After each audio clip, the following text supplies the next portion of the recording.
Bienvenidos y bienvenidas a este espacio donde queremos un poco desde la Asociación FF Paciente ayudar a dar difusión a todas las recomendaciones que se dan a diferentes personas que viven con patologías en concreto. Tenemos la suerte de contar hoy con el doctor Álvaro Rodríguez Lescure. Él es presidente de la Sociedad Española de Oncología Médica y además es jefe de servicio de Oncología Médica del Hospital General de Elche. Bienvenido. Muchísimas gracias por tu tiempo y por vuestro tiempo, que es una de las cosas que yo siempre más valoro. Bueno, buenas tardes y nada, gracias por la bienvenida, pero la gratitud es recíproca y encantados de poder sumar, y a poder aportar un Sí. poquito más a esta historia. Además de la misma tierra, que es una cosa que, bueno, yo lo vivo más en personal, ¿vale? Pero bueno, sí, la idea es un poco que, bueno, vamos a hablar un poco de unas preguntas relacionadas con el COVID-19, un poco qué recomendaciones estáis haciendo desde la SEOM y además vamos a incorporar pues algunas preguntas que han hecho algunos pacientes a través de las redes sociales que creo que son muy interesantes, ¿vale? Si te parece, empezamos ya, ¿vale? Perfecto, cuando quieras. Empezamos. Sabemos que si el COVID-19 supone un mayor riesgo de complicaciones para las personas que están conviviendo con un cáncer. Sí, definitivamente sí. Lo que pasa es que también depende, cuando hablamos de cáncer, hablamos de muchas situaciones, de muchos estados, estadios, enfermedades, patologías diferentes, ¿no?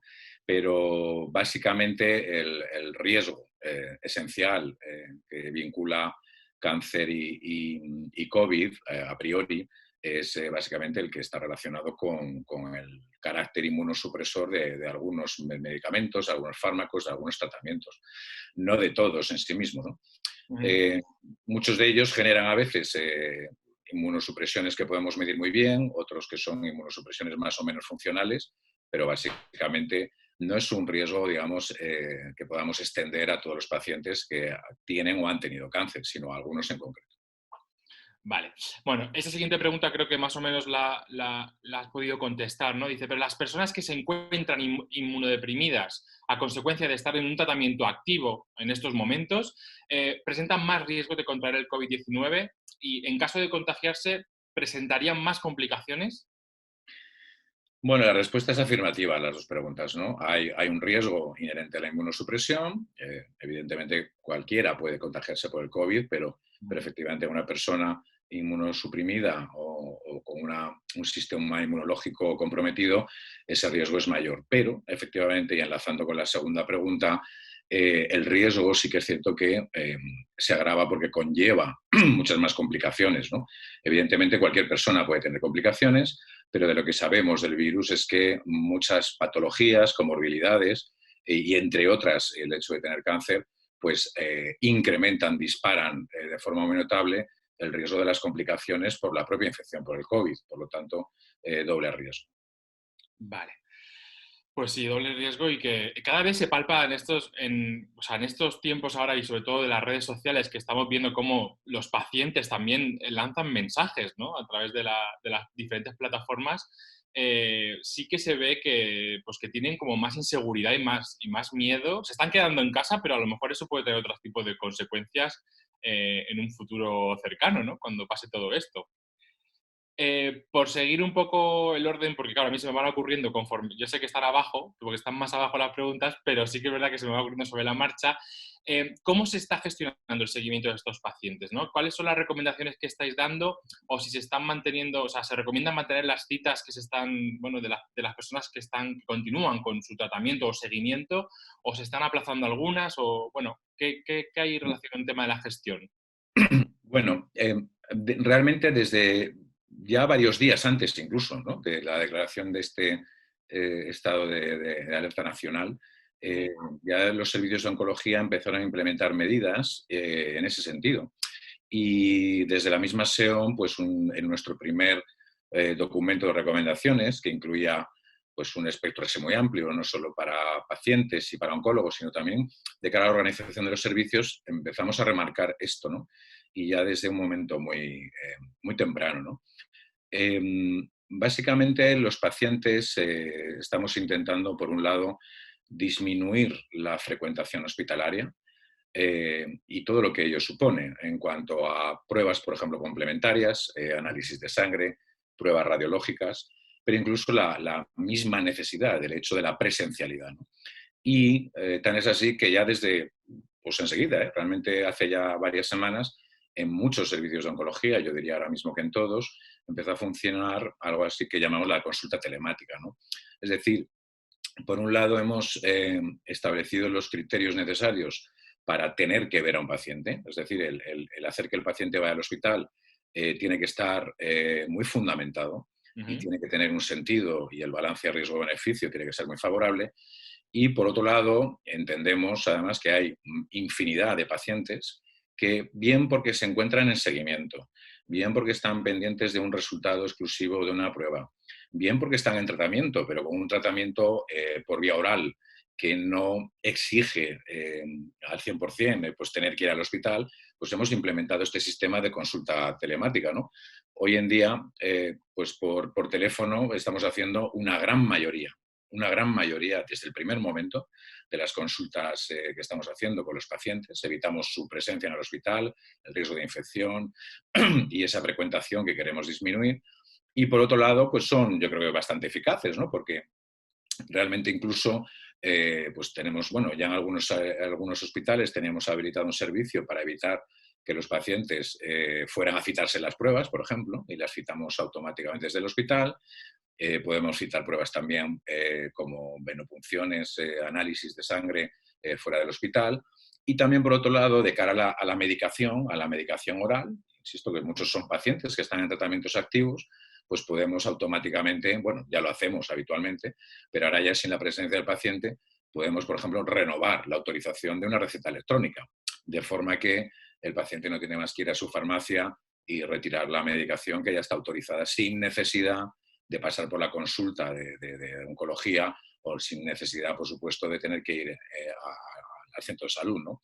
Por tanto, sí que ha cambiado bastante el espectro del panorama de las consultas. Las mismas salas de espera, ¿no? Están infinitamente más vacías, normalmente están atiborradas y bueno, de gente.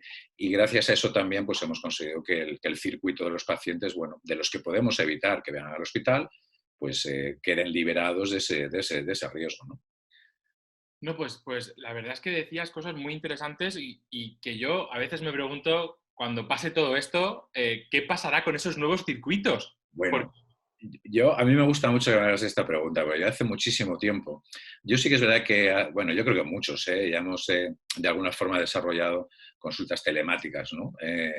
Siempre con prudencia, refiriéndolo y recogiendo toda la información, por supuesto, en la historia electrónica. Por supuesto, el paciente tiene que saberlo con antelación y, de hecho hay que avisarle antes de que vamos a hacer esa consulta telefónica.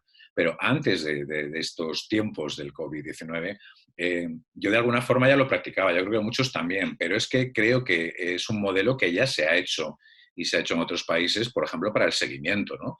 Especialmente de pacientes que están curados y que a lo mejor son seguimientos ya muy crónicos, inveterados y que realmente, bueno, conllevan a lo mejor la realización de una prueba anual y nada más, ¿no? Pongo siempre un ejemplo, además que es algo en lo que yo me dedico especialmente, que es el cáncer de mama, ¿no? Cuando mm, realmente ha pasado un tiempo, la única exigencia, el único test que digamos es poco negociable, ¿no? O que es irrenunciable, es el control mamográfico anual, hacer una mamografía anual, ¿no? Y las mamografías anuales las podemos citar nosotros, nos las informa el radiólogo, podemos verlas, las imágenes, a través de nuestra historia electrónica y de los visores, y no hace falta que el paciente venga. Y esto simplemente con una consulta telefónica se puede arreglar perfectamente para chequear qué tal está el paciente, cómo le va la vida, cómo se encuentra, etcétera, sin necesidad estricta de ¿qué hace falta a lo mejor a raíz de esa entrevista? Citar al paciente, pues porque hay que hacerle una exploración física, porque se ha notado un bulto, algo, un síntoma que exige la presencia, bueno, pues se desarrolla la consulta presencial. Pero si no, evidentemente es muchísimo más cómodo, ahorra mucho tiempo. A nosotros nos lleva prácticamente el mismo tiempo, tampoco nos quita mucho tiempo. Pero al paciente le arregla la vida. Tiene que dejar, puede evitar tener, si está trabajando, que buscar una hora, un permiso, salir, desplazarse, etcétera, ¿no? O sea que yo creo que algo bueno saldrá de aquí y estos modelos que ya en algunos sitios funcionaban, pues seguramente para bien. Además, creo que se van a quedar, porque son realmente eficaces, muy eficientes. Y justo eso, es justo eso lo que te iba a preguntar. O sea, estos nuevos cambios en la manera en la que trabajar con las personas y con los pacientes está generando más carga, la misma carga, se ve una disminución a nivel profesional. Porque mi sensación es que ahora que estamos todos muy 2.0, aunque antes ya algunos ya creíamos este tipo de modelos, la realidad es que, o mi percepción es que realmente quita tiempo y que se le dedica bastante tiempo, pero que es muy beneficioso para la otra parte, ¿no? Bueno, a ver, la carga para el sistema es brutal, ¿no? Si hablamos de COVID, ¿no? El Mm, sistema sanitario está absolutamente y ha estado especialmente desbordado y en algunas áreas absolutamente sobrepasado, ¿no? Hay que pensar que en algunos hospitales, en algunos centros, incluso centros de un calado impresionante, ¿no? Por el volumen, por el número de camas que tienen, que se han convertido prácticamente en el 100% COVID, ¿no? Hospitales de más de 1.000 camas, que tengan 1.000 camas de ingresos COVID, en fin, es tremendo, ¿no? No hablemos ya de la situación de las plantas, de las UCIs, las unidades de críticos, de intensivos, es absolutamente infernal la situación a la que se han sometido, ¿no? Y en la parte de oncología, sí que es cierto que, al igual que otras especialidades, también se ha contribuido desde las plantillas de oncología, por supuesto también de los médicos en formación, a engrosar los equipos COVID. Los equipos COVID, lógicamente, las UCIs son las UCIs, pero las plantas de hospitalización, lógicamente las coordinan los internistas, los neumólogos, los infectólogos, pero se han sumado todo tipo de clínicos: alergólogos, reumatólogos, endocrinos, digestólogos, cardiólogos, neurólogos, oncólogos también, y en muchos hospitales incluso especialistas quirúrgicos, efectivamente, traumatólogos, urólogos, etcétera, ¿no? O sea que para el sistema esto ha sido una sobrecarga absolutamente brutal. Yo creo que es indescriptible y realmente lo que se ha vivido en algunos centros, en algunos hospitales, es bueno, algo que habrá que analizar con el tiempo y despacio, ¿no? En los servicios de oncología, insisto, muchos servicios han visto mermada su plantilla, por ejemplo, en un porcentaje muy importante. A esto hay que sumar el personal, tanto de médicos como enfermería, auxiliares, que están de baja por cuarentena o que han contraído el COVID. No olvidemos el porcentaje absolutamente increíble de sanitarios que se han infectado en nuestro país, ¿no? Por lo tanto, las plantillas están muy, muy, muy mermadas en todo, ¿no? Y en oncología también. Sí que es cierto que en el sistema telefónico, como decía antes, no nos ha quitado, no nos ha cortado el tiempo. Es decir, la consulta presencial o telefónica hay que hacerla exactamente igual, ¿no? mm. Incluso en algunos pacientes necesitamos hacer más consultas y lo que era una consulta de revisión o seguimiento se convierte bueno, mañana vuelvo a llamarle otra vez y me cuenta cómo va, ¿no? Cuando hay algunos síntomas que interesa no dejar sueltos, ¿no? Y que pueden ser sospechosos de algo, pues también nos está generando más rellamadas, ¿no? Al día siguiente o a la semana siguiente, pero obviamente por la época en la que estamos, ¿no? Porque el COVID está dando absolutamente todo, el IMSA siempre está ahí presente y, por supuesto, queremos siempre descartar complicaciones, presencia de la infección activa, cuando hay alguna situación sospechosa, ¿no? Entonces, es cierto que estamos rellamando del listado diario de revisiones, a lo mejor, que tenemos en formato telefónico, Mm. los tratamientos intravenosos, ¿no? Que son presenciales, pero estos muchas veces están generando nuevas rellamadas y nuevas consultas telefónicas. O sea que no ha bajado la intensidad, sino todo lo No. contrario. Sí, yo, o sea, la respuesta me la sabía, pero era como digo, vamos a ver que la pudieras decir tú, ¿no? Pero es verdad que ese seguimiento telefónico o telemático o las diferentes maneras sí que crea un sentimiento de que seguimos cuidando a la gente, ¿no? Yo, por ejemplo, que he dado positivo en COVID y estoy ahora en la fase final, me estaban haciendo el seguimiento a través de atención primaria, ¿no? Y conozco a compañeros que están trabajando ahí, claro, son compañeros míos. Y digo, ojo, es que se nota el cariño y vamos a, ¿no? Tienes la historia delante, te pueden actualizar los datos y luego a veces me contaban, ¿no? La carga que tenían, las llamadas que tienen a cabo del día, que es brutal, o sea, una labor increíble. Los médicos de primaria en muchos centros de salud se está haciendo un trabajo absolutamente encomiable en ese sentido, ¿no? Y además tenemos la percepción, aparte de un lado, también del otro, ¿no? Porque yo de verdad lo repito y además es que lo hemos compartido muchos colegas, el hecho de que no hay una sola llamada telefónica, ¿eh? No hay ni una. Y es que, fíjate si estoy siendo tajante y extremo, ¿eh?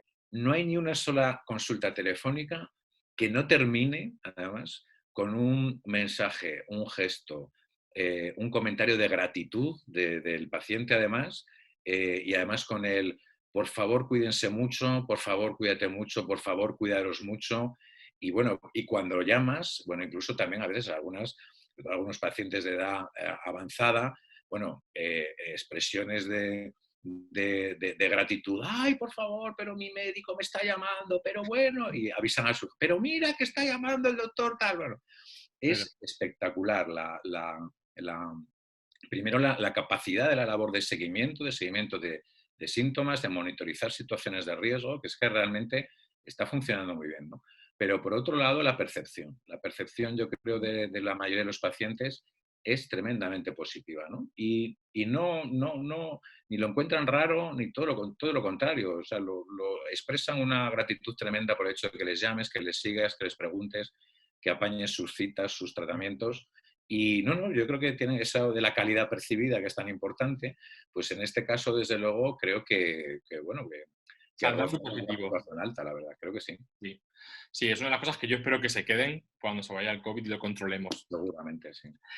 Bueno, vamos a seguir un poco, por seguir un poco el orden. ¿Cuál es una persona que está viviendo con un proceso oncológico? ¿Cuáles son las recomendaciones que debe seguir el paciente a la hora de acudir a una cita en el hospital? ¿Hay algún tipo de recomendación específica para estas personas? Mm. Bueno, algunas yo creo que la mayoría de ellas van a venir impuestas precisamente por esos circuitos que se han habilitado, ¿no?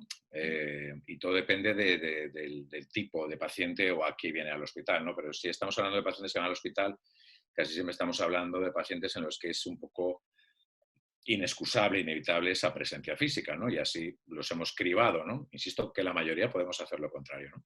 Pero por un lado las que impone el propio escenario, ¿no? En la mayoría de los sitios hemos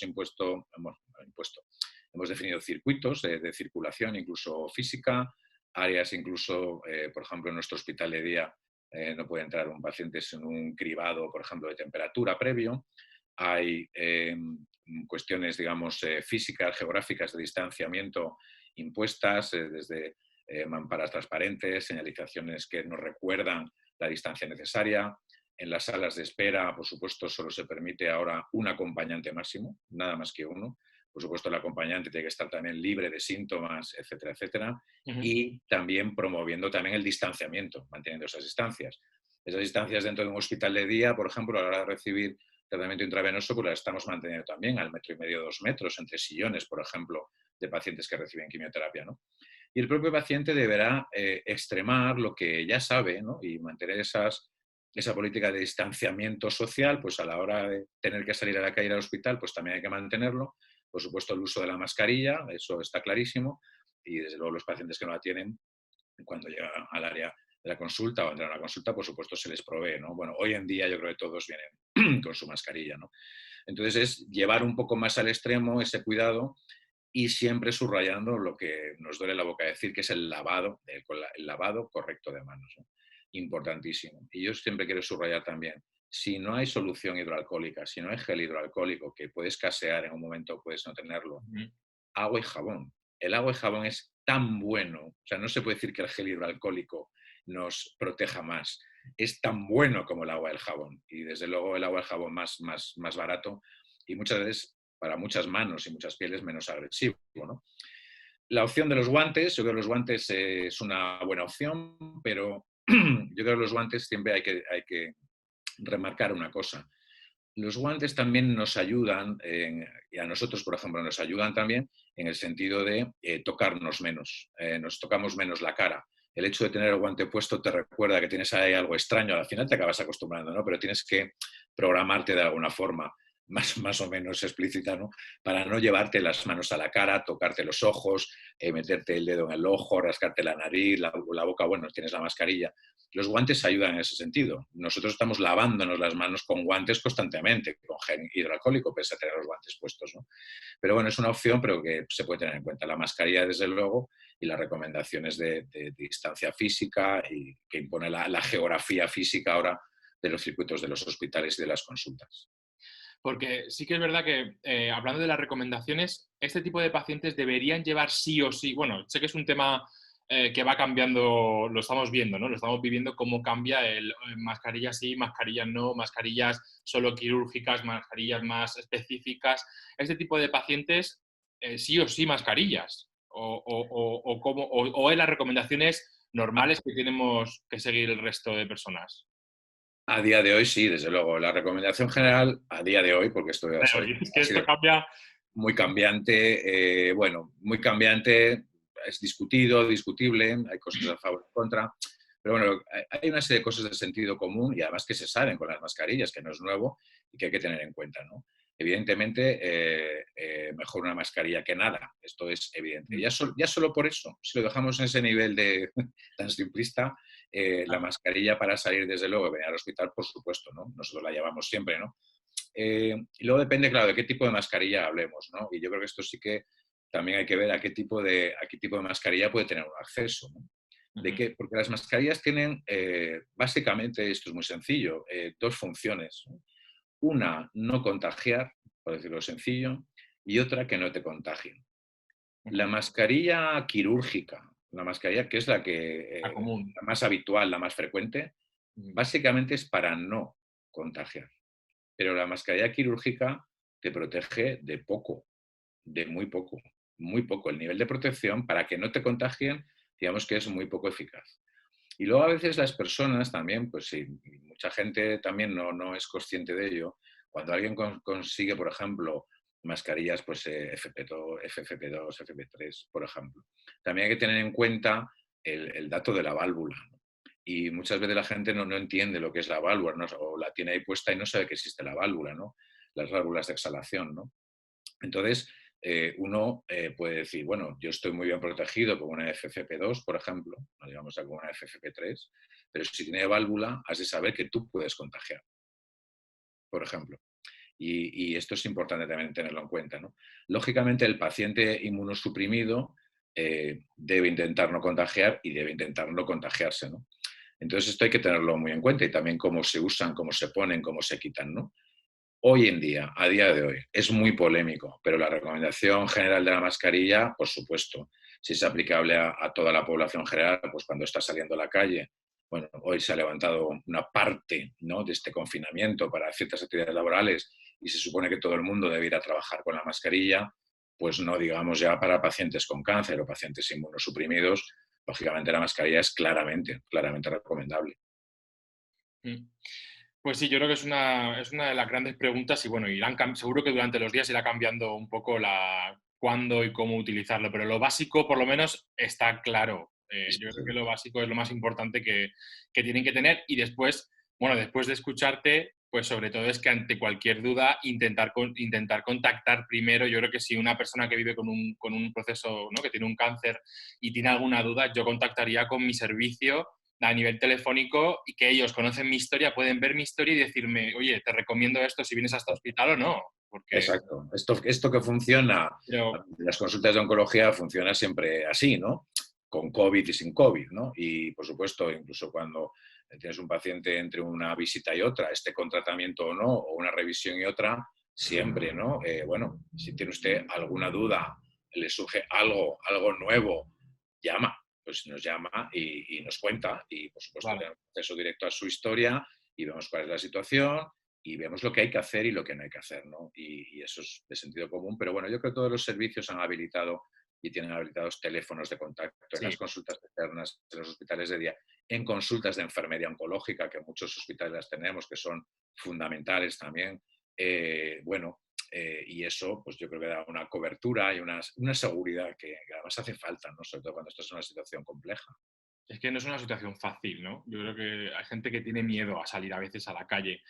Hablando, y ya para pasar al turno de preguntas de los pacientes, de la gente que ha querido preguntarte algo, yo estaba hablando, yo tengo una prima que es psicooncóloga y bueno, ella, pues hablando de todo este tema, porque trabaja, es dedicada a este tema, me decía, es que es curioso porque nos están llegando pocos nuevos casos de personas recién diagnosticadas con cáncer.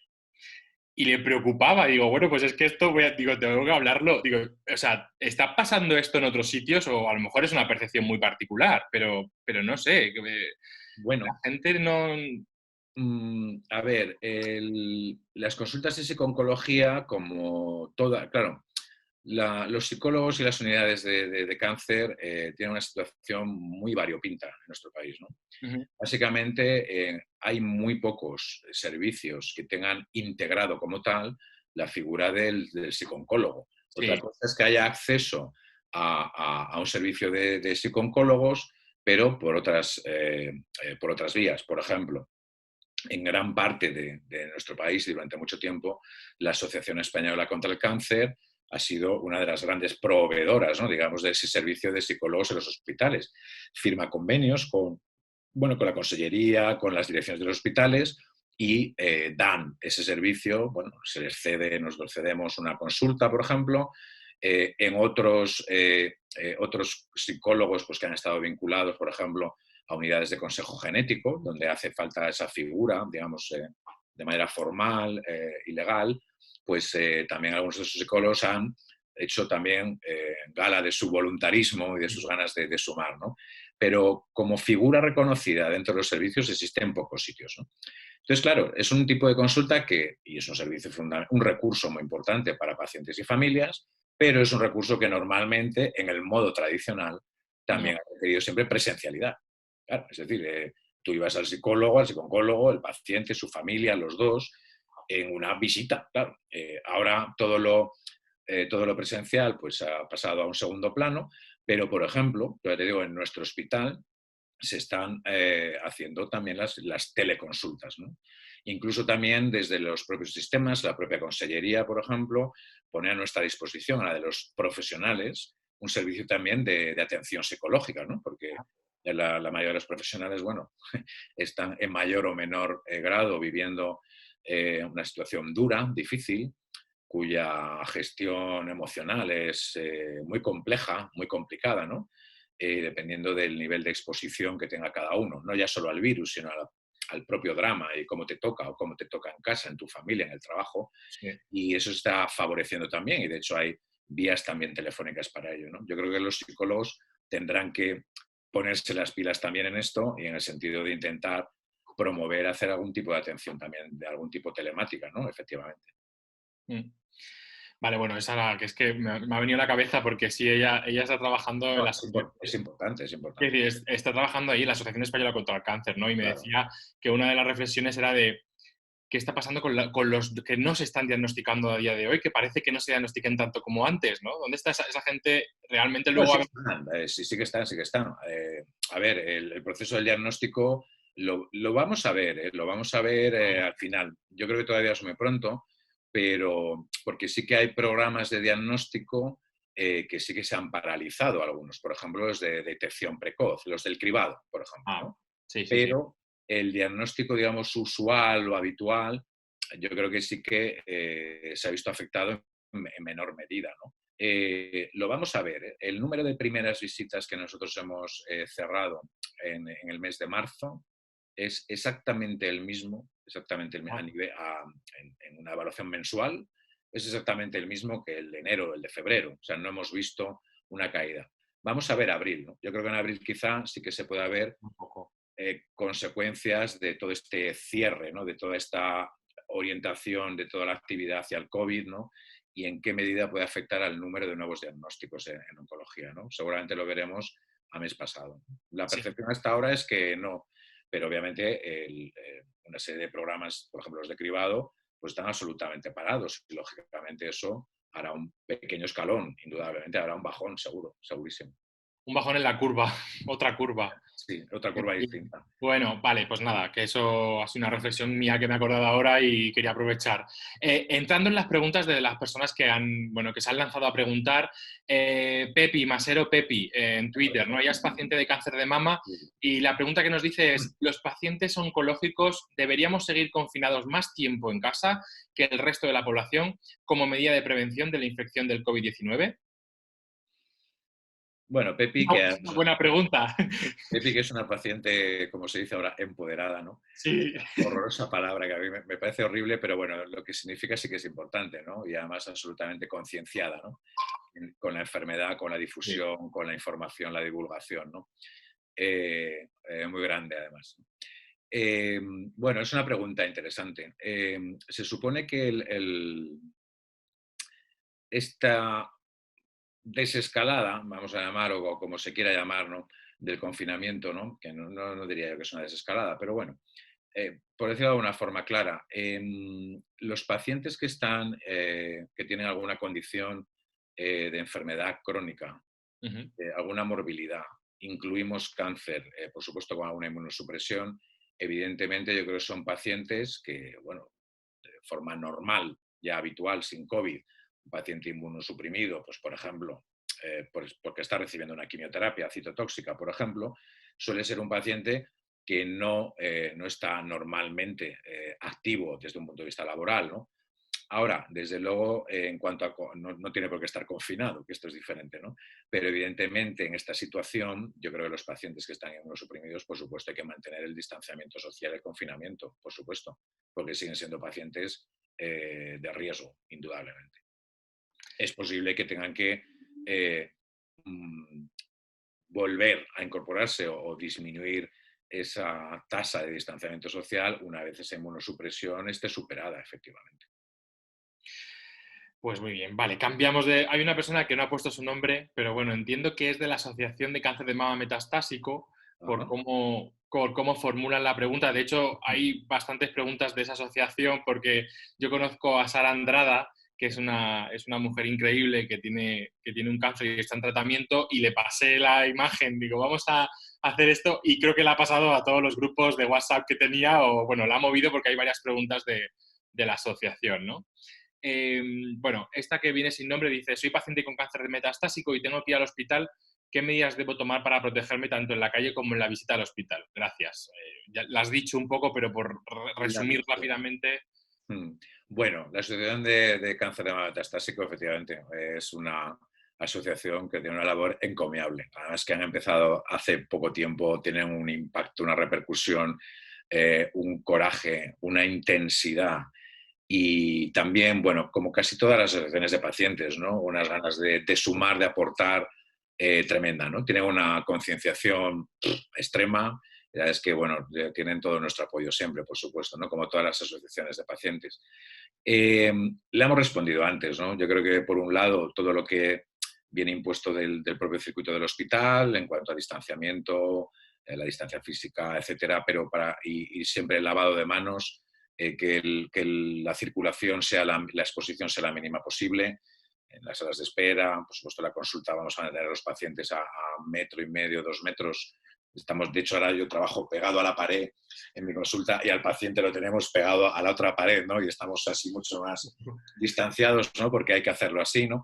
Pero para el paciente, por supuesto, su mascarilla, su lavado de manos constante y eso, mantener el distanciamiento físico y bueno, todas las recomendaciones que le vayan haciendo en cada institución, en el circuito físico, geográfico por el que vayan dando, de consultas, de hospital de día, etcétera.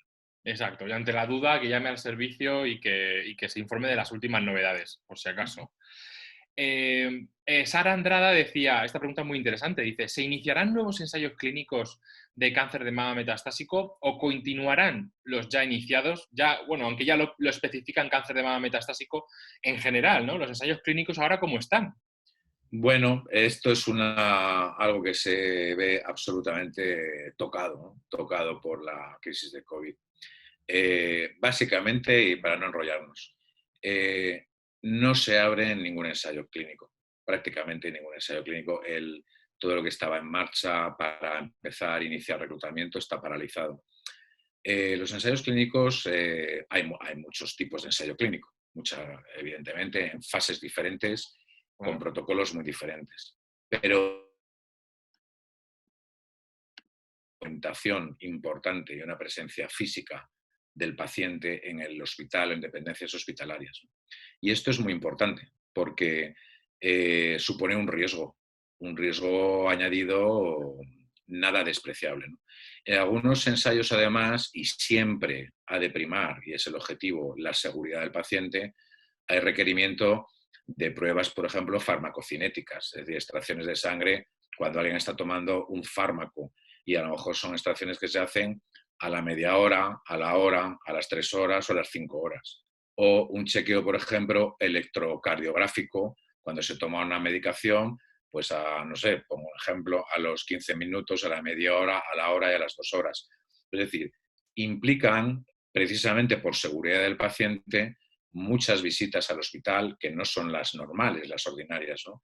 Y mucha exposición también a tests y a pruebas, ¿no? Por tanto, todos los reclutamientos están parados, absolutamente paralizados. ¿Qué ocurre con los pacientes que ya estaban dentro de un programa de investigación? Lógicamente, sigue para adelante, pero, de nuevo, como la seguridad es lo prioritario, cada uno de los promotores, depende del tipo de estudio, se van implementando y desarrollando enmiendas a los protocolos básicamente centradas en la seguridad, ¿no? Y a lo mejor, claro, antes si había que cumplir con determinados requisitos de determinados análisis o electros o, no sé, o una determinación radiográfica o lo que sea, pues lógicamente por seguridad del paciente ahora lo que debe primar es eso mismo, ¿no? Y por lo tanto a lo mejor ese tipo de control se está obviando, se está reseñando, se está recogiendo, se está reportando, porque obviamente el ensayo clínico tiene que estar al servicio del paciente, no al revés, ¿no? Y por lo tanto los protocolos siguen, los ensayos siguen, pero con condiciones de adaptación a estos tiempos, ¿no? Y los que estaba previsto iniciar, salvo que sean estudios observacionales o algo parecido, pues están absolutamente paralizados. Pero en España, en Europa y en todo el mundo. Es una cuestión básica de seguridad. Y que esto sí que puede ser que se verá en un futuro que tenga una repercusión en el sentido de que nos atrasa, ¿no? De alguna forma, es seguir una investigación o seguir un hilo que tantos años cuesta, porque al final esto son tantos años para Bueno, poder... la investigación clínica se va a ver resentida. De todas formas, también habrá cosas que pensamos muchos, como decíamos antes con otros modelos de atención, pues creo que también van a impactar positivamente en el modelo de investigación. En el modelo de investigación clínica, vamos a decir, tradicional o clínica y translacional de los ensayos clínicos habituales, habíamos llegado a un punto en el que había que mejorar muchas cosas y que estábamos llegando a ser hasta presos a veces, ¿no?, de los propios protocolos, ¿no? No hay que olvidar siempre el sentido último de mejorar un estándar para un paciente o para la sociedad o para el paciente que va a venir después, ¿no? Creo que esto también va a transformar muchas cosas, ¿no? La atención, también la formación de los médicos y de los sanitarios y desde luego también la investigación clínica y translacional. Y desde luego saldrán cosas buenas para mejorar los protocolos, su flexibilidad sin perder calidad y perder exigencia y seguridad. Pero seguramente se van a modificar muchas cosas digamos, del modo de funcionar ahora mismo de los ensayos clínicos. ¿Va a haber un retraso? Sí, sí lo va a haber. Todo va a depender un poco del escenario post, del día después del COVID, que no sé qué día va a ser, porque no sé qué día vamos a contabilizar como día después del COVID, ¿no? Ahora se habla de muchas olas, ¿no?, de muchas ondas que nos van a afectar, no solo la del drama agudo, espantoso que estamos viviendo ahora, que es absolutamente dramático, van a venir otras consecuencias a continuación, lo hablábamos antes de lo psicológico, pero también de otras muchas patologías, entre otras el cáncer, ¿no?, que están ahora minimizadas, porque bueno, la atención ahora mismo de todo el sistema es absolutamente prioritaria y está priorizada a la demanda del COVID, ¿no?, porque es absolutamente brutal. Pero esto lo vamos a ver también en el futuro, el día post, y desde luego la investigación cambiará con un cierto retraso, pero hay muchos proyectos que están en marcha ahora mismo, que se están, por ejemplo, gestando y que simplemente están esperando el banderín de salida para poder en marcha otra vez nuevos programas, ¿no? O sea que cambiarán las formas seguramente, pero el retraso yo creo que va a ser real, corto, pero también nos vamos a poner las pilas y en marcha enseguida, porque esa necesidad de investigar, cambiar, mejorar lo que tenemos ahora mismo es absolutamente prioritario, con COVID y sin COVID. un cambio de paradigma que vamos a vivir en todos los aspectos. Sí. Y la verdad es que por una parte hay una parte como positiva en todo esto, ¿no? Porque también nos hacía falta, pues eso, movernos, aunque no es la mejor forma de hacerlo, pero sí es verdad que nos faltaban cambiar estos protocolos, esta forma de trabajar que de alguna vez, pues eso, a veces se pueden adelantar cosas y estamos frenándolas. Los seres humanos tendemos a ser muy lerdos y muy burros y eh, es muy triste tener que pensar que tenga que venir algo así Sí, para cambiar algo, ¿no? Bienvenido, o sea, nunca puedo decir bienvenido sea. Si luego va a venir algún cambio, bienvenido sea el cambio. Pero somos tremendos. Como especie, la verdad es que dejamos mucho que desear, porque tenga que venir algo absolutamente implacable, con un impacto en mortalidad. Es que la cifra de muertos, los números que estamos hablando hoy en día, se sí, habla ya con una frialdad de los números. Cuando estás hablando de todo lo que hay detrás, de todas las familias que hay en nuestro país, estás hablando de miles y miles y miles de personas que se han perdido, hemos perdido, ¿no? Y de sus familias y de sus entornos. Es una barbaridad. Es que los números ya se convierten en una matemática fría tremenda, ¿no? Pero el impacto de esto es absolutamente tremendo, ¿no? Que tenga que venir algo así para que nos haga reflexionar sobre cosas que hacemos en el día a día, que estamos haciendo mal, que sabemos que estamos haciendo mal, que son mejorables, pero que tenga que venir algo así, es para que nos lo miremos, desde luego, ¿no? sí. Pero nos Es un cuesta poco... mucho aprender y ojalá aprendamos cosas de esto. Evidentemente vamos a aprender muchas cosas, ¿eh? Pero es tremendo que tenga que ocurrir algo así para que intentemos llevar a cabo otras cosas, otros modelos, otras formas de hacer las cosas, ¿no? Pero bueno, somos así, somos así. Somos así y nos cambiará nuestra forma de vivir de manera individual, ¿no? Y saber conocer lo que realmente merece la pena. Que muchas veces entramos en una inercia y en una velocidad de vida que no te das cuenta de lo importante que tienes cosas alrededor. Bueno, nuestro día a día ya ha cambiado, ¿no? Ahora Sí, mismo, sí, ¿no? totalmente. O sea, cambia Ah, totalmente. de todas nuestras vidas. Bueno, voy a seguir. Hay algunas preguntas que la verdad es que como creo que las has contestado, bueno, te las hago porque me sabe mal que no vean que las he preguntado, pero yo creo que Claro, has contestado muy bien, ¿vale? vale. ¿Hay algún tratamiento de los convencionales que no se pueda continuar? Uy, a ver, esta pregunta es complicada. Que Sí, no se porque pueda, engloba mucho, engloba como a mucho, ¿no? no, no, pero la pregunta da para mucho, ¿no? Pero a ver, que no se pueda continuar. A ver, ahora mismo, por ejemplo, hay una cosa que no se puede continuar. Bueno, no tiene continuidad porque es un acto en sí mismo Ujú. y es la cirugía.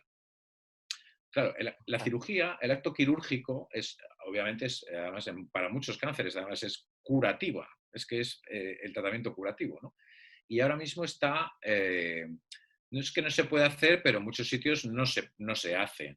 O sea, no se puede hacer básicamente porque la actividad quirúrgica programada, en la, no diré en todos, pero en la mayoría de los hospitales está desprogramada, está paralizada.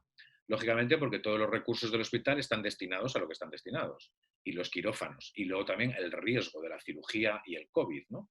También para los propios cirujanos, pero también especialmente para los pacientes, ¿no? Contraer una infección COVID en un posoperatorio, pues es tremendo, por ejemplo. Tiene una morbilidad y una mortalidad absolutamente inaceptable, ¿no? Entonces, ahora mismo la cirugía sí que dentro del orden normal, de la sucesión, digamos, de tratamientos que pueden entrar en el programa de un paciente determinado, digamos que no es ahora mismo el tratamiento habitual, ¿no? Mm. Eh, porque está, insisto, toda la actividad ordinaria programada está desprogramada, salvo la urgentísima, ¿no? Entonces, sí que es cierto que eso nos ha obligado a cambiar el modelo de tratamiento en muchos tumores, ¿no? Cuando hay que operar, ¿no? Pero si tenemos alternativas a operar durante unas semanas, durante unos meses, se están haciendo y son igual de eficaces, se pueden hacer. En algunos modelos de tumor ya lo hacemos habitualmente. Por ejemplo, hacer el tratamiento sistémico, la quimio o la inmuno o la quimioinmunoterapia antes de la cirugía, lo que llamamos tratamientos neoadyuvantes, ¿no? Que hacemos antes del tratamiento quirúrgico, ¿no? Pues eso se está favoreciendo ahora y en muchos modelos de tumores es posible hacerlo, ¿no? Y una quimioterapia, por ejemplo, que es el tratamiento inmunosupresor por excelencia, en algunos casos se suprime, en otros no, pues también dependiendo, de nuevo, del beneficio que pueda tener el paciente. Por ejemplo, en un tratamiento que es potencialmente curativo, una quimioterapia y donde las opciones de curación pasan por utilizar esa quimio o esa quimioterapia, por ejemplo, asociada no sé, anticuerpos monoclonales, y estamos hablando de curación, pues ese tratamiento no se pospondrá. Bueno, salvo que el paciente sea COVID positivo, claro, entonces no se inicia nunca, ¿no? Pero, por ejemplo, una misma quimioterapia, que estemos hablando de un escenario de no curación, de un escenario de paliación muy justa, muy justa, muy justa, donde el margen del beneficio ya es muy pequeñito, o en una fase más avanzada de la enfermedad, pues de nuevo a lo mejor, cuando tú sopesas riesgos y beneficios, el riesgo de continuar con esa quimioterapia es claramente más elevado. Y a lo mejor sí que la suspendes, o la pospones, o la retrasas. O sea que no es por el tratamiento en sí, sino por el escenario. ¿Y qué es lo que gana el paciente? Esto es lo que estamos haciendo ahora mismo con... A ver, esto es lo que hacemos cada día con los pacientes. Esto es lo que se hace en medicina, en oncología más, sopesar riesgos y beneficios. ¿Qué gana usted y qué pierde? ¿En qué escenario estamos? ¿Queremos curar? ¿Queremos ganar supervivencia? ¿Queremos ganar un poquito de supervivencia, pero sobre todo con más calidad de vida? ¿O solo paliar síntomas? Es que, claro, son escenarios radicalmente extremos, ¿no? Y, claro, la magnitud del beneficio, que siempre está ahí, se puede ver muy minusvalorada por la amenaza de un riesgo que puede ser mayor, ¿no? Entonces, en un contexto de mucha paliación, pues seguramente el riesgo, vamos, sobrepasa con creces al beneficio y esa quimioterapia se suspende o, por ejemplo, se pospone, ¿no? O en algunos pacientes, pues que vemos cuando les toca venir a su quimioterapia, podemos hacer un retraso de una semana, pues, por ejemplo, porque encontramos una cierta linfopenia, por ejemplo, y estamos hablando de un contexto de curación, pero igual creemos que es mejor esperar una semana. Es que eso lo hacemos ya habitualmente, en el contexto normal sin el COVID, ¿no? Entonces son siempre decisiones muy personalizadas, muy ajustadas, muy aquilatadas, pero a cada caso, ¿no? Entonces, algunas quimioterapias se suspenden, unas no se inician y otras siguen iniciándose, asumiendo más riesgos. Pero claro, una situación de curación, claro, es que el COVID no lo pide el paciente, no lo pedimos nosotros, es que está ahí. Entonces, es un riesgo añadido más que tenemos que incluir en ese ejercicio de balanza, ¿no?, que hacemos siempre, de ver, oiga, ¿qué tenemos a favor, qué tenemos en contra? ¿Qué ganamos, qué perdemos? ¿En esta situación hay un riesgo añadido más? Sí, es que es innegable. No se puede decir lo contrario. La situación de COVID, si ya lo es para la población general, para la población con patologías crónicas mayor, para un paciente con cáncer y que se debe poner quimioterapia, por supuesto que es un riesgo añadido, pero que lo tenemos que sopesar, ¿no?, con lo que ganamos, ¿no? Esa es un poco la cuestión. Algo siempre muy personalizado a paciente y situación, pero yo siempre hablo de escenario. O sea, ¿en qué escenario nos ha tocado jugar? Y es qué estamos buscando en ese escenario. ¿Curar o curar? Sobrevivir, vivir más, pero ¿cuánta ganancia de tiempo estamos pensando? ¿De qué magnitud? Puede ser mucha, poca, muy justa. O estamos hablando solo de paliar síntomas y a lo mejor ya a un riesgo muy alto. Pues igual no pongo esa quimioterapia, porque lejos de paliar voy a empeorar. Claro, esa es la cuestión. Es como el día a día, pero añadiendo a un enemigo muy feo que está ahí ahora, que no queríamos, que es el putrefacto virus este. Claro, y lo tenemos ahí. Y lo tenemos que meter en la ecuación. Y antes no lo metíamos, pero siempre estamos metiendo la condición de cada ser humano a la hora de tomar la decisión. Estaba escuchándote y la verdad es que, fíjate que yo, que soy enfermero, que estoy un poco relacionado con todo este tema, Hombre, estás muy relacionado. no, pero que impacta, ¿eh? También es verdad que como he tenido casos personales en casa, pero cómo impacta la capacidad de decisión, las tomas de decisiones tan importantes que tenéis que hacer, esté el COVID o no. O sea, ahora es como un riesgo, o sea, ahora es como algo diferente, ¿no? Pero que tomáis decisiones muy importantes valorando cosas muy importantes de tratamientos, de, en fin, qué tipo de tratamiento, cuándo, cómo hacemos el seguimiento, y cómo eso afecta a la calidad de vida de las personas, ¿no? Pero las toma, fíjate, lo has Eso, dicho perfectamente, pero las toma el paciente. Las decisiones las tiene que tomar el paciente. eso es una de las cosas que siempre... Claro, el ejercicio, realmente la medicina, la parte técnica de la medicina, que es al fin y al cabo, tú tienes que poner encima de la mesa, un paciente tiene un problema. O sea, un paciente tiene un problema y por eso va al médico, por eso recurre a un sistema, porque tiene un problema concreto, una enfermedad X, la que sea, ¿no? Sea cáncer o no sea cáncer. Y el sistema, el médico, lo que tiene que proveer es, o sea, dibujar ese escenario.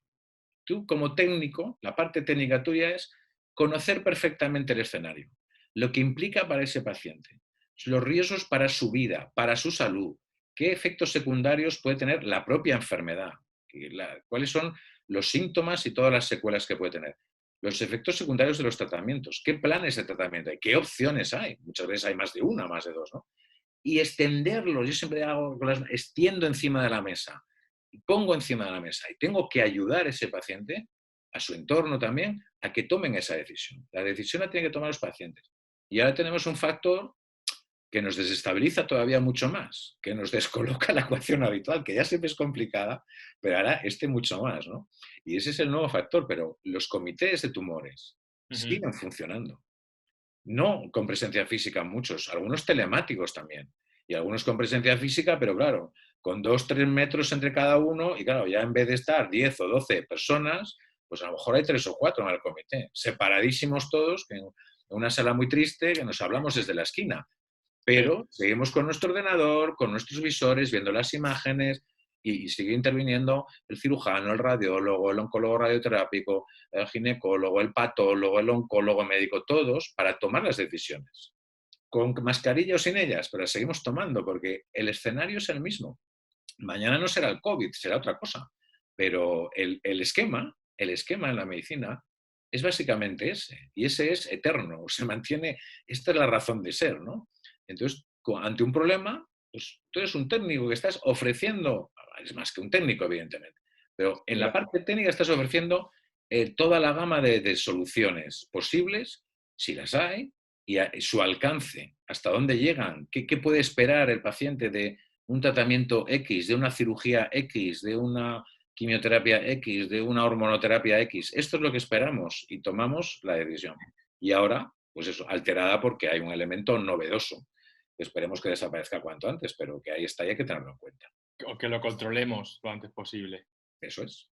Toma de decisiones compartidas al final. Siempre, Es siempre. que me parece No puede, es que no fascinante. puede ser de otra forma. Es que no puede ser. Y si es de otra forma, está mal. Está mal. Y ese modelo de medicina, vale, pues Yo creo que no que era, no era malo entonces, es que era eso que se dice, es que esa figura patriarcal, ¿no? Bueno, sí, sí, oiga, pero es que antes la sociedad era muy diferente y tan asimétrica, pues claro, pues evidentemente, muchas veces el paciente, bueno, usted verá lo que hay que hacer, si usted es el que sabe, bien, bien, sí, yo sé del asunto técnico, pero yo le tengo que trasladar a usted, te tengo que explicar lo que hay para que tú seas partícipe de esa decisión, porque tú eres dueño y señor de tu vida, de tus decisiones, de lo que quieres hacer y de lo que no quieres hacer, ¿no? Y ese modelo existe, oye, la sociedad ha evolucionado. Es que, claro, hace un siglo esto, bueno, es que hace un siglo éramos muy diferentes culturalmente y en ese modelo eso encajaba muy bien y funcionaba muy bien. Pero ahora somos diferentes y culturalmente de otra forma.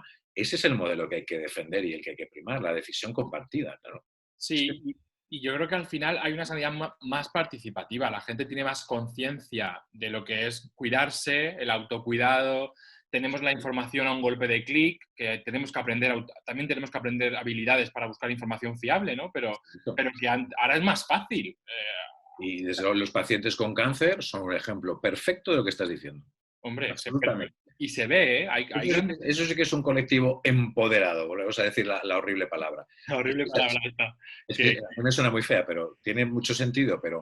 Pero los pacientes con cáncer tienen un compromiso con su propia enfermedad, un conocimiento y una concienciación que muchas otras personas no tienen. De hecho, yo creo que pocos colectivos han llevado tan al extremo ese autocuidado, ese cuidado, y en la era del COVID muchísimo más. Es que los pacientes participan totalmente de todas las decisiones. Cuando les llamas ya te están contando todo lo que han hecho, lo que hacen, lo que les han dicho, lo que se han informado, etcétera, etcétera, y posiblemente están contribuyendo de una forma muy definitiva también a minimizar los efectos también, ¿no? Yo estoy segurísimo que también son cosas que veremos dentro. sí, además, y es muy interesante porque ya han aprendido a cuidarse. Sí, Entonces, para esto ellos ya tienen automatizado, que es importante, cuidarse y tomar las medidas de prevención. Esto lo he hablado más veces con otras personas y coincidimos exactamente en lo mismo. es así, es así, es así. O sea que ahí tenemos un paso adelantado, por lo menos dentro Sí. de la situación. Ajá. Bueno, pues queda alguna pregunta más, pero se ha contestado perfectamente en todo lo que hemos hablado. Llevamos una hora hablando. Yo creo que llevamos ahora una hora. No quiero quitarte más tiempo. Bueno, yo estoy, oye, pues no es que esté confinado porque yo sigo trabajando, pero hoy es verdad que hoy es festivo aquí en la Comunidad Valenciana. Muy bien, esa tos en el codo, muy bien. ¿Eh? Es que eh, Estamos de fiesta todavía aquí porque es lunes de Pascua. sí, es verdad. Sí, yo Salvo los celebraba el efectos de lunes de guardia, Pascua. pero Sí, sí. Yo es que, bueno, es cierto, yo es que como he empezado hoy lo llevo diferente, tengo el chip cambiado con el tema del trabajo. Pero bueno, no quedaba ninguna pregunta así específica, todo lo hemos hablado, creo que ha quedado muy claro, sobre todo, un poco las recomendaciones a seguir que tienen que hacer este tipo de personas que viven con un cáncer. Eh, y bueno, sobre todo también ver que hay cosas que se han podido frenar o paralizar, pero otras están funcionando mejor, se está buscando la manera de adaptarse dentro de esta situación. Creo que cuando una persona tenga dudas, lo primero que tiene que hacer, aparte de consultar las fuentes fiables o sociedades científicas, ¿no? La que consulten las webs, que ya habéis puesto recomendaciones para pacientes en vuestra propia web. Yo creo que es importantísimo también que hablen con sus equipos. La gente que más le conoce en relación a su patología es su equipo médico, su equipo de profesionales y que ante cualquier duda pues vayan allí, ¿no? ¿Puedes hacer una reflexión final para sí, finalizar? ¿no? Desde luego en la web de SEOM, desde luego hay recomendaciones para pacientes, oncólogos y servicios, las hemos transmitido a comunidades, consejerías, al ministerio, a asociaciones a otras asociaciones científicas. Tenemos ya recomendaciones técnicas específicas de tratamiento por patología, que estas no son para pacientes, pero las hemos transmitido también a todas las sociedades científicas, a las consejerías y de nuevo también al ministerio. Bueno, vía abierta, contacto con sus equipos, sus oncólogos, sus enfermeras, sus médicos, los que se están atendiendo y en enfermería son referencia. En los servicios de oncología médica existe accesibilidad. Yo creo que es una característica típica de los servicios, mucha accesibilidad. Y si alguien tiene una duda, por supuesto que preguntes, que el confinamiento y el distanciamiento social no sea ahora mismo una limitación. El teléfono funciona muy bien, y desde luego estamos absolutamente deseosos y encantados de atender, de seguir, de monitorizar, de ayudar a cualquier tipo de duda, ¿no? Yo creo que es que nadie debe quedarse con una duda en casa y menos en una época tan, pues esto de tanto desangelamiento, ¿no? Como esta y nadie puede quedar, pues eso, desamparado, ¿no? Todo lo contrario, hay que poner todos los medios y desde luego, bueno, yo creo de los servicios, los hospitales en general, ¿no? Desde atención primaria, por supuesto, y en concreto ya, si hablo de los servicios de oncología médica, pues esa herramienta, esa disposición está ahí y todo el mundo encantado, ¿no? De poder ayudar, ¿no? Y bueno, mitigar y ser un poquito de bálsamo de esas dudas, ¿no? Porque muchas veces se encuentra uno, como tú decías, en esa situación de desprotección, ¿no? Y bueno, ¿qué hago? ¿Qué no hago? ¿Voy? ¿No voy? ¿Hago o dejo de hacer? ¿O tomo o no tomo? Bueno, ese tipo de situaciones generan mucho miedo, mucha inquietud y es un desamparo tremendo en tu enfermedad. Sentirte desamparado es lo peor, ¿no? La enfermedad es mala, ¿no? Pero sentirte desamparado es horroroso, es todavía mucho peor, ¿no? Entonces, se coge el teléfono y se llama y no hay ningún problema. Y eso es lo primero que hay que hacer, desde luego. Eso lo dejaría como conclusión importante a subrayar. Sí. Sí, contrastar la información, que no nos creamos todo lo que nos llega a través de WhatsApp y contrastarlo con los profesionales que saben de ese área. Muchísimas gracias al doctor Rodríguez Lescure por este tiempo. Para mí, de verdad, es un honor. Y bueno, que nosotros queremos desde FF Paciente pues, intentar acercar bueno, esas recomendaciones que tenéis en vuestra web. Lo moveremos por redes y haremos todo lo posible pues, bueno, para esas personas que tengan alguna duda, pues yo Es creo que queda muy claro. trabajo de todos. Gracias, Pedro, de verdad. Exacto. Y simplemente déjame añadir una cosa. Nada, En sí. esta multitarea, hemos generado ahora un montón de recomendaciones para responder esas preguntas y respuestas frecuentes y hemos hecho una especie de entente de cooperación con la Asociación Española contra el Cáncer, con la Sociedad Española de Enfermería Oncológica, con la SEO, también con la Sociedad Española de Oncología Radioterápica, con SEOR, y también con la Sociedad Española de Hematología y Hemoterapia, ¿no? Buscando definir ese tipo de preguntas y respuestas más frecuentes, ¿no? Que pueden tener los pacientes para ponerlos también pues eso, a disposición de todas nuestras sociedades y todo el público en general, ¿no? También que puedan evitar ese tipo de atención y de ayuda, ¿no? Así que bueno, las gracias a ti, por supuesto. Iniciativas como estas pues son bienvenidas. Estamos cambiados, estoy exiliado en Madrid, yo soy madrileño, ¿eh? Estoy exiliado en Elche. Sí, anda. Estamos el exilio inverso, Bueno, pero bueno, que de verdad muchas gracias por lo que haces, porque todo este tipo de sí, iniciativas y en redes son muy importantes. Llegan a, yo creo que no a todos los pacientes, hay fenotipos de hombre, pacientes también, ¿no? Pero claro, cada vez más gente joven, es verdad, que está más concienciada y también busca en redes. Y en redes, lo has señalado tú también antes, hay mucha información y mucha infoxicación también. Y hay que aprender a buscar y saber de qué fuente fiable obtener la información. Y labores como las que hacéis gente como tú, de verdad, te lo digo de corazón, son muy importantes, es muy encomiable, ¿no? Pues es un servicio a la sociedad, a los pacientes y bueno, es una labor desde luego siempre a subrayar y a promover y desde luego es justo agradecer el esfuerzo que hacéis en ese sentido. Así que nada, muchas gracias de verdad a ti por estos minutos. pues nada, no, a vosotros. Que sigamos así y que sigamos haciendo cosas para ayudar a la gente, porque al final, bueno, la gente va a tirar de Internet y tienen que tener habilidades. Yo creo que es una de las cosas que faltan. Y nosotros, como profesionales, que tampoco. Esto nos está obligando a tener habilidades digitales Y a tanto, muchos de nosotros. muy bien, Entonces, lo muy bien. aprovecharemos al máximo. Muchísimas gracias. Gracias a ti, Pedro. Gracias. Un abrazo.